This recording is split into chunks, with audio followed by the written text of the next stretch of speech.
Hey, it's the Siren Collector here, and I'm in somewhere in Michigan, and this fire department, Frederic Township Fire Department, has a Sentry Siren 15V2T in the back. It might actually be 15V1T, because I can notice that there's the horns are angled a bit downwards.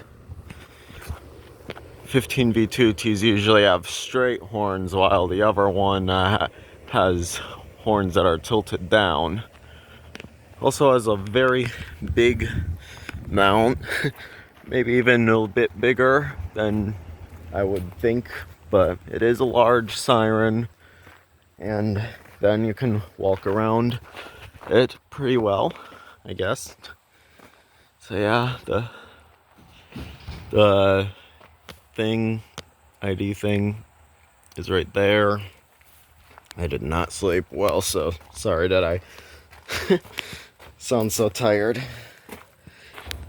Yeah, you can see the thing right there. It says 15V2T on it. There's the antenna. And there's the base. So, yeah, that's pretty much it to see at this siren location. So yeah, I'm gonna end it here. See you again some other time. Bye for now.